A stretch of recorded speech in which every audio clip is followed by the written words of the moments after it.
So I did a live of a similar painting on Instagram, and I thought it'd let me share it here, but alas, it did not. So we're going to try it again.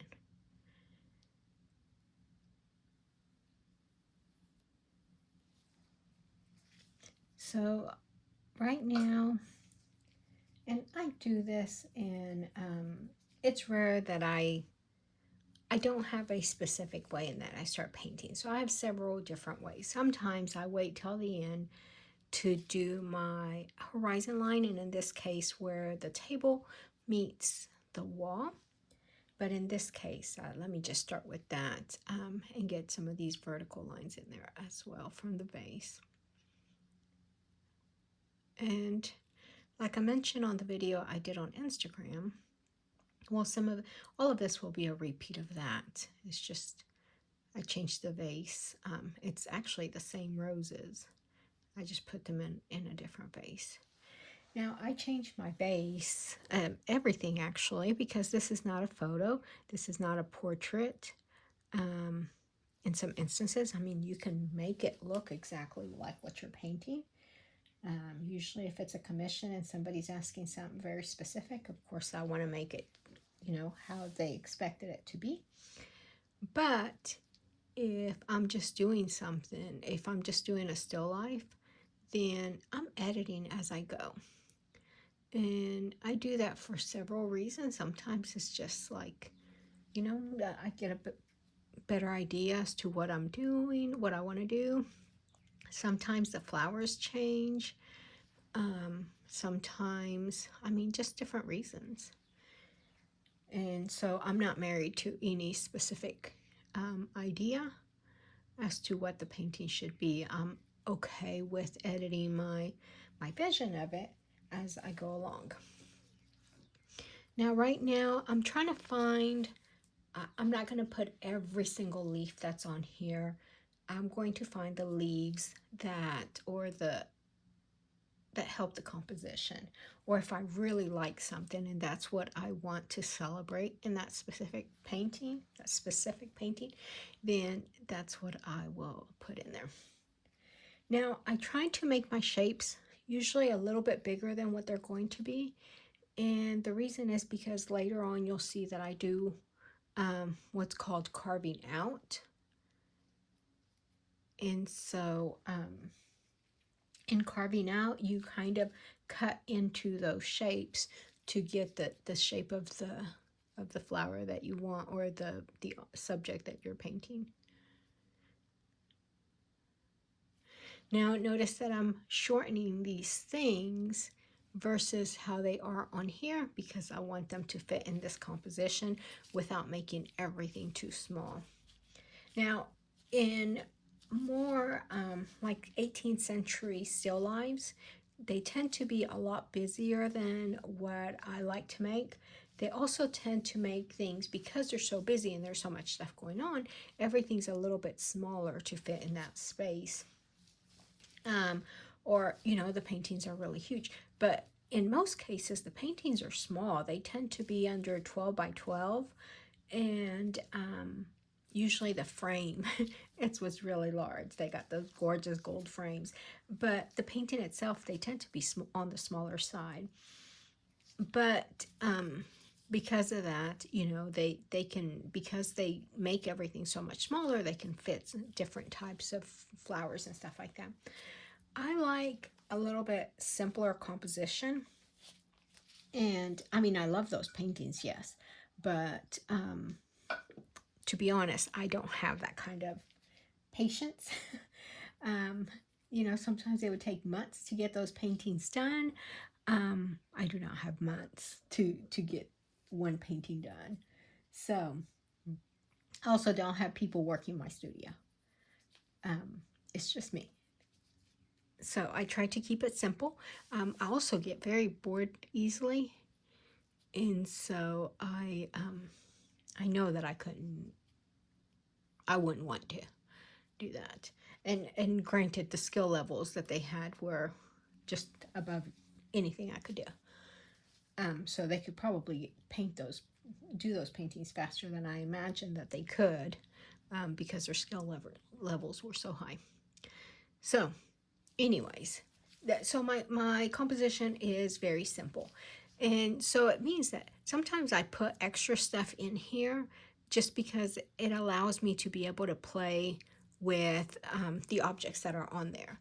So I can say, oh, I want that flower, or no, I don't want that flower, I want more background, or leaves. I can, add some leaves or cut some off. And so it gives me plenty of material to play with. And so that's why I add so much stuff.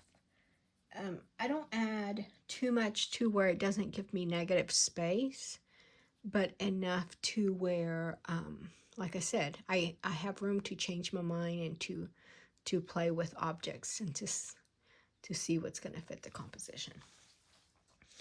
All right, so once I get my basic shape, I'm trying to find my areas of the very lightest and the very darkest colors within the different subjects. So if I'm painting my vase, which I use ultramarine blue, I use yellow ochre, transparent red oxide, and cadmium, I don't know why I can, cadmium yellow, in order to get my greens, and a touch of black. I always I realize that our greens have more black than what we tend to, actually it's a gray, than what we tend to paint them, especially in the inside of the vase. But they have a lot more gray. We tend to want to only use blue and yellow to make them, but they have a little bit of red and they have a little bit of black in there. The red comes from the transparent red oxide. And this is a little thin. I thin my paints with Gamblin, or Gamsol by Gamblin. And so, like I said, right now I'm just trying to find those areas of dark. Now, if you notice this area right here, it has more of that background color. So we'll come back to that later on. It does me no good to work on that right now, to work on the background, because like I said, I'm going to be cutting in. So I'd rather get those shapes in there. And then as I'm painting the background, I'm also working on modifying those shapes. So like I said, I'm trying to find my lightest colors. For this, I use a touch of yellow ochre, but most of it is white with a touch of yellow ochre and a touch of Old Holland deep rose deep, whatever they call it. It's my favorite color, my favorite pink. There's very few colors that I'm picky about, and that is one of them. Now, part of that is because once I find something, I don't like to just keep trying and trying. It gets pricey, especially whenever it comes to your reds and pinks and your yellows. Oh, they're pricey. And right now everything's pricey. So once I find something that I like, I just stick to it, unless, I just so happen to somebody gives me something or shows me something that works better, then I might give that a try. But in general, it's hard to look at, to go online and see paint colors and know that's what I need.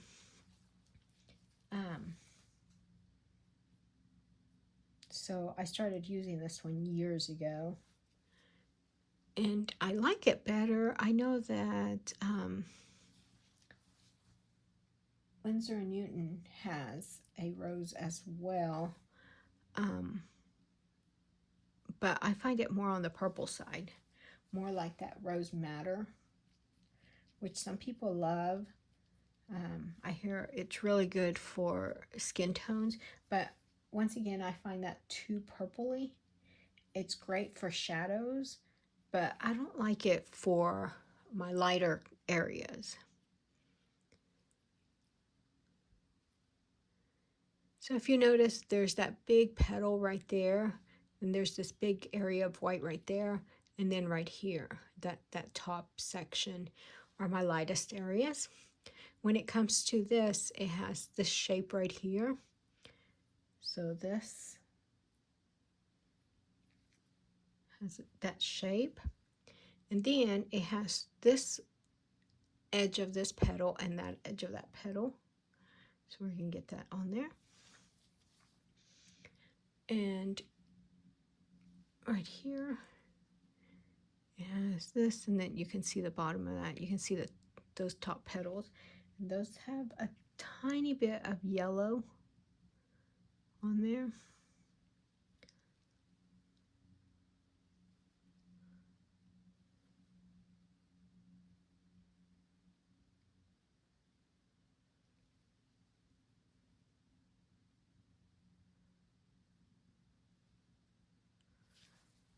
Okay, so now I want to get to my shadows. And for my shadows, I'm going to use a touch of that rose with cobalt blue and a touch of yellow ochre.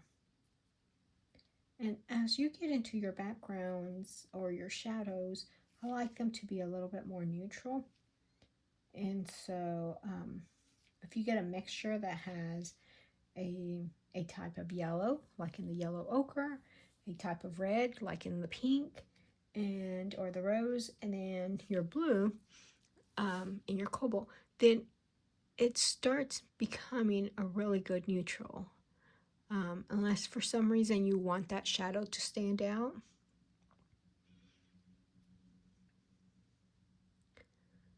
But for this, I toned down the amount of yellow ochre that I use on there, because if you notice, your shadows on these are a little bit more on the purple side.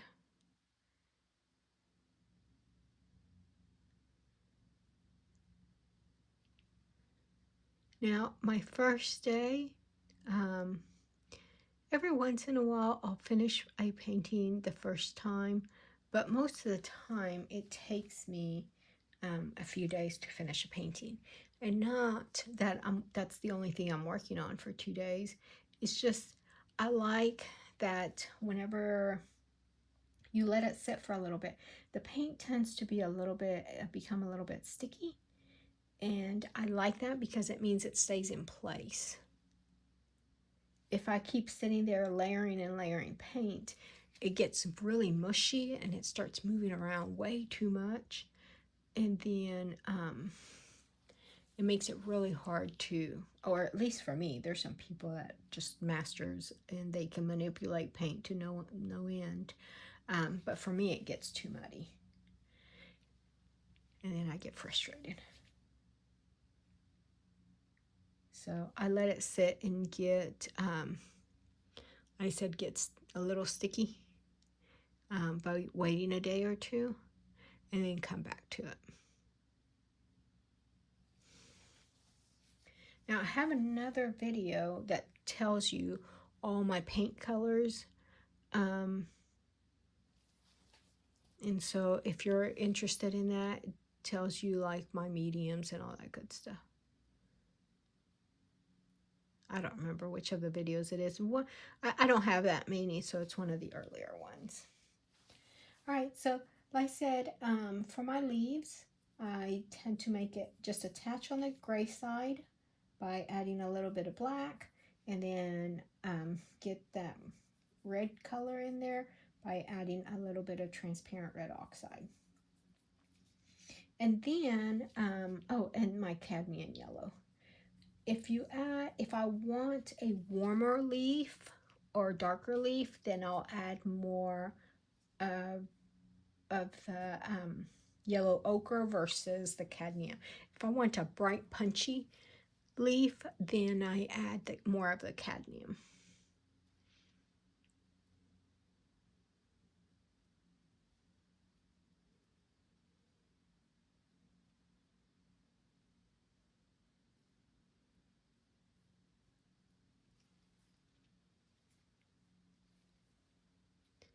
So I'm not very good at talking and painting at the same time. So I'm hoping that it'll be enough. Most of the time I do the voiceover thing, so it makes it easier to focus on.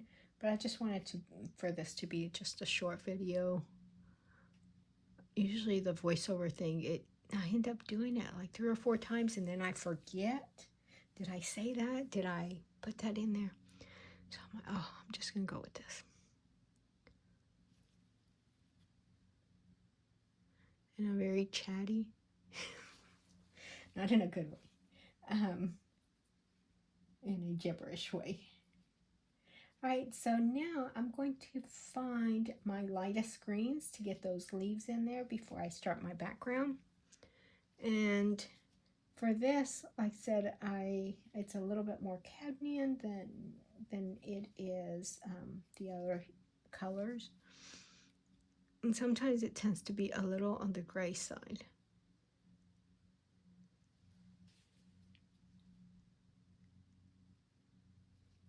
Now remember, right now we are aiming for roundabout, meaning the roundabout, kind of an idea of the color that it's going to be. We're getting a roundabout idea of where things go, how big things are, the exact shape, but we're not worried about perfection right now.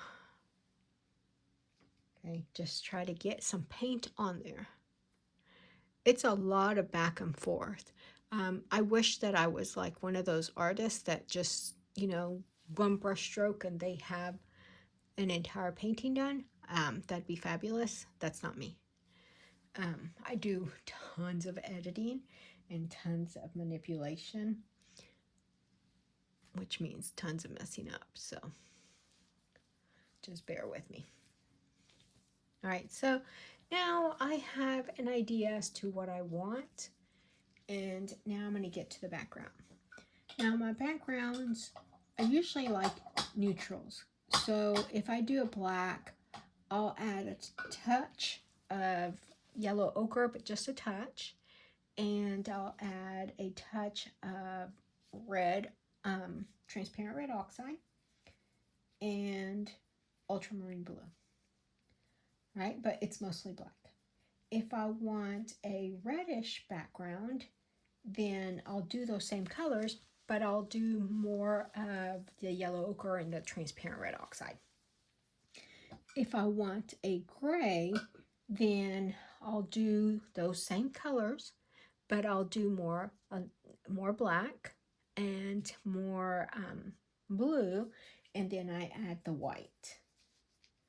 But I only add my white if I'm doing a kind of a gray color palette, because otherwise it'll start muddying you up.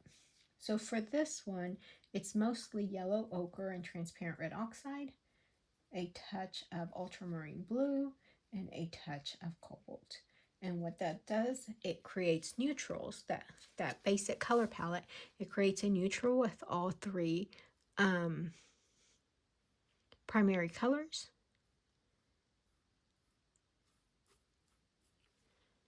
Now that is too dark, but I'm just going to go with that on the bottom there. I'm going to start on this side.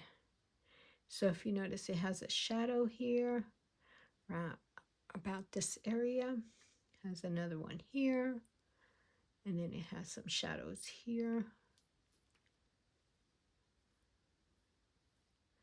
And then, because this is a clear vase, you're going to see some of that red in there.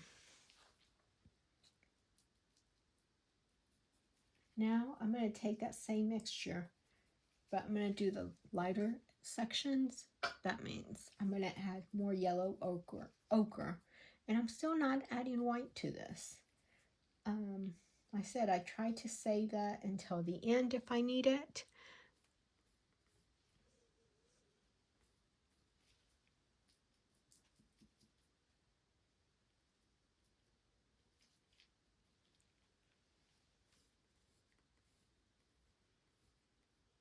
This has more yellow ochre than anything.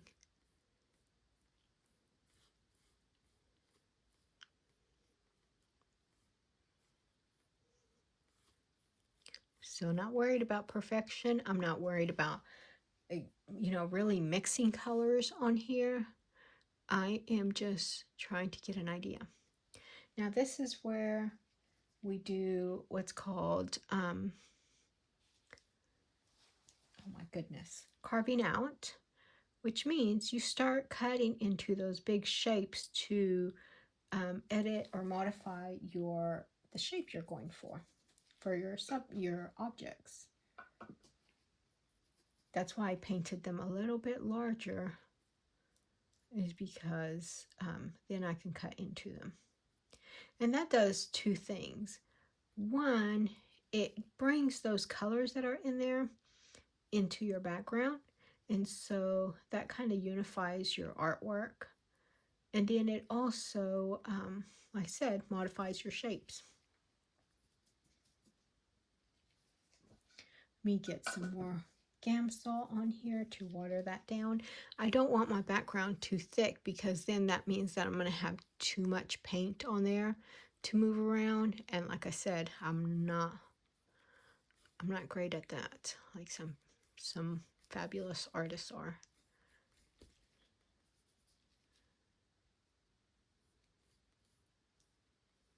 And so to help myself, to give myself some leeway, I put very little paint. I do more Gamsol for my background.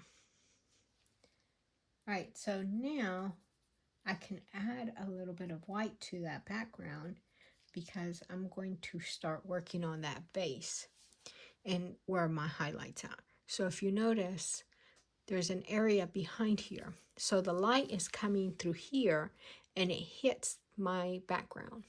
It also hits on the table. So if you notice right here, that's going to be my lightest section. Okay, so my light's coming, it hits here, then it's reflecting through that base and hitting that background and hitting this. Okay, so you can tell my light hits that and it goes through it and hitting that background. All right, so that being said, those are going to be my lightest sections. So I'm going to come in here and I'm going to start putting that in. That's where my light is right there. We're still not worried about perfection because this is not day 2. Okay, so we're worrying about composition. That's my big concern right now,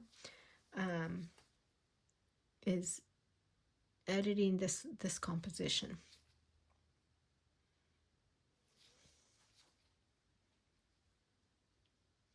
Now for this, because I know that I'm going to come back to it day 2 and flowers tend to move, I will have to, I'm going to make this a little higher up here,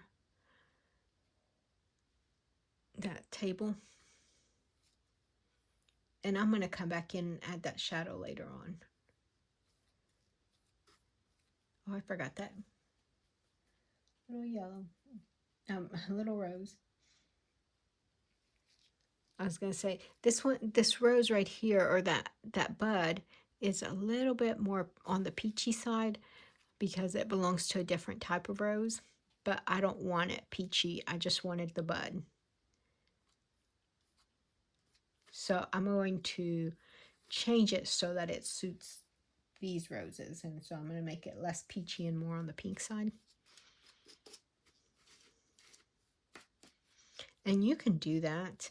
I always suggest paint first from life, because if you paint first from life, then you know what things do.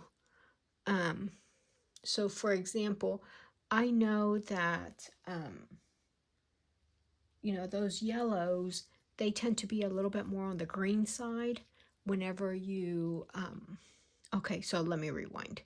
So I can take a vase of pink flowers and I can decide, you know what, I don't want them all pink. I want one to be yellow.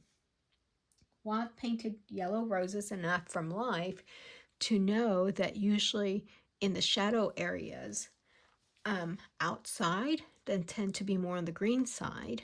They have a little bit more green, but on the center, they tend to be more on the orangey side. And so I can take my pink roses and turn them yellow.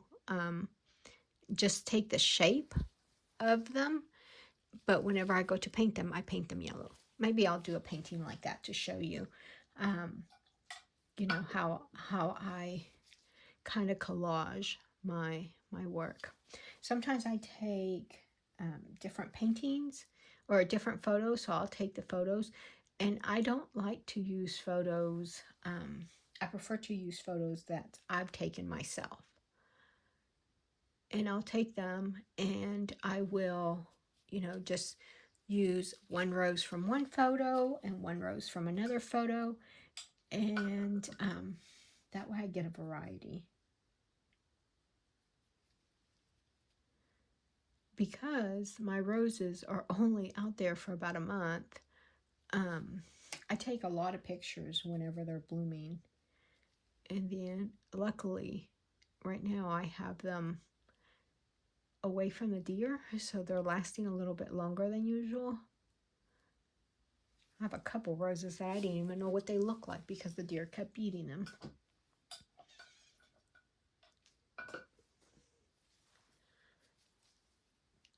Okay, so now we're going to start getting to those shadows. And like I said, for these roses, they tend to be a little bit more on the purple side.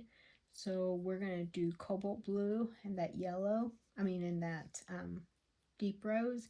And then we're going to add a touch of the yellow ochre. But it's mostly blue.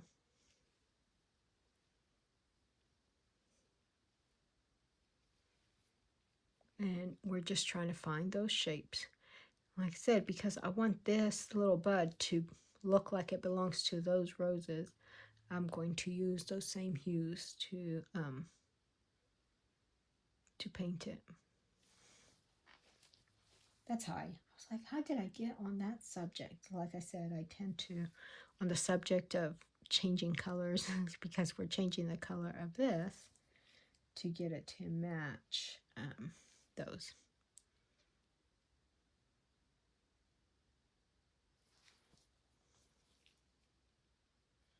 And I'm deciding, I have quite a few little buds here. I don't think I need them all. Like, I don't know that I want that one. I might just turn that into a leaf because I don't want it to cut. Once you get your frame in here, that's going to be too close to that frame. So I'm just going to, usually with leaves, you can kind of blur them out so they kind of become part of your background. Okay, so now we're going to start making things move back and come forward. We're going to start with going back first. So we're trying to get these colors in here, and for that I'm going to use black, and then I'm going to use the colors for my leaf, which is ultramarine blue, transparent red oxide, and in this case I'm going to use a little bit of yellow ochre. Now I'm hoping that the more I do these, I'll get better at speaking. I'm not the best at speaking. I have a hard time painting and talking. So most of the time, like I said, I do the voiceover things. Sorry, I'm trying to mix this color, the color for that background. But that color for that in between all the leaves, it tends to be more on the dark side or on the black side. with a little bit of that yellow ochre, tones it down a little bit and turns it gray. And I like that. If you use pure black, it makes it so that, you know, it's kind of like using the pure white. It makes it too stark. And things really aren't purely one way or the other. So it helps to mix it with other colors. Now I have this leaf that comes over here, so I'm going to move it. I painted it too far out there. So I'm going to move it by moving, you know, pushing that color around. And if you feel like it's getting too much color, or you don't like that color, but it's got too much paint in it, you're better off taking it off and wiping it on your brush than if you were to just paint over it. At least it is for me. Like, I find it that's okay. I can do that at the end, but at the beginning, I start making a muddy mess. So I have my darkest area right there. I need a little bit more, but now I'm going to think about where my lightest areas are with my green. And sometimes there's these little touches here and there that make a big difference. That needs to be toned down more, but I'm not going to worry about that right now.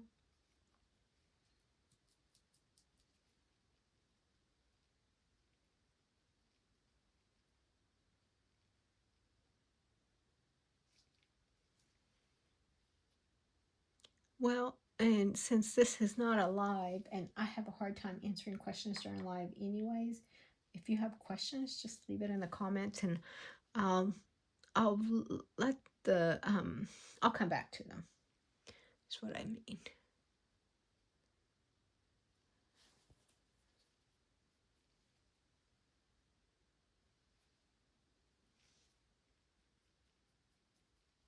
Now, I said your greens have more gray than we normally think of them. That's too dark though.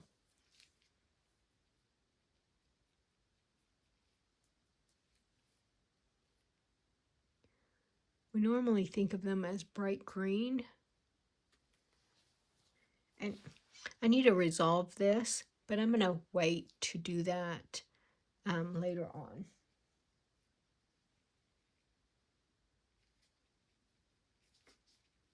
Meaning I'm not liking how that area looks, but I can't, I'm not sure yet what to do with it.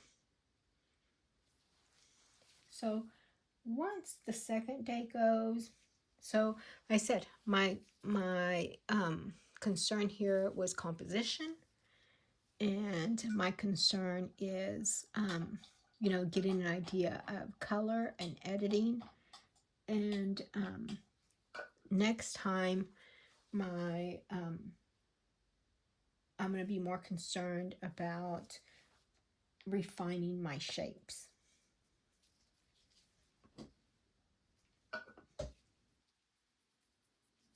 So my first day, once again, I'm working pretty thin. I do use medium, but very limited.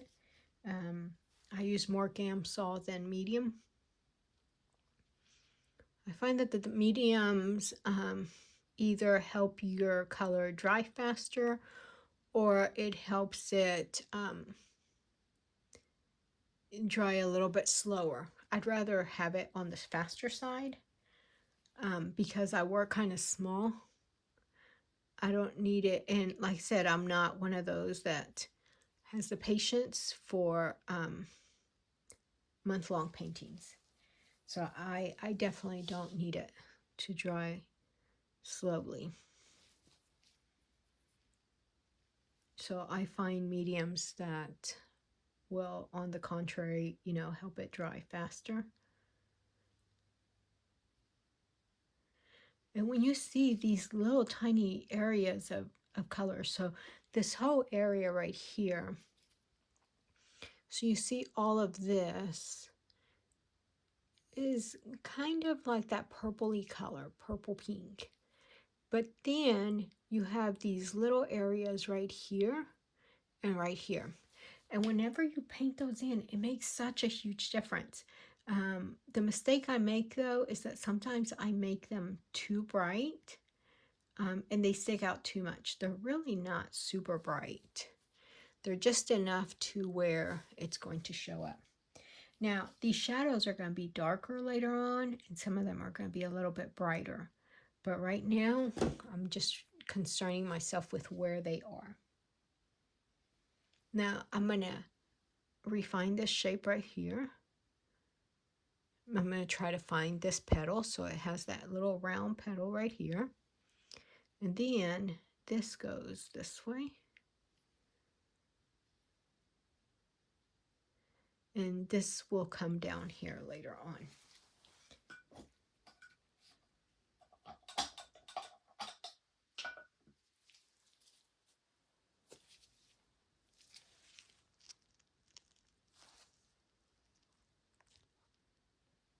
It's telling me it's almost out of battery. But this has been quite a bit of time anyways. So I'm going to call this a day.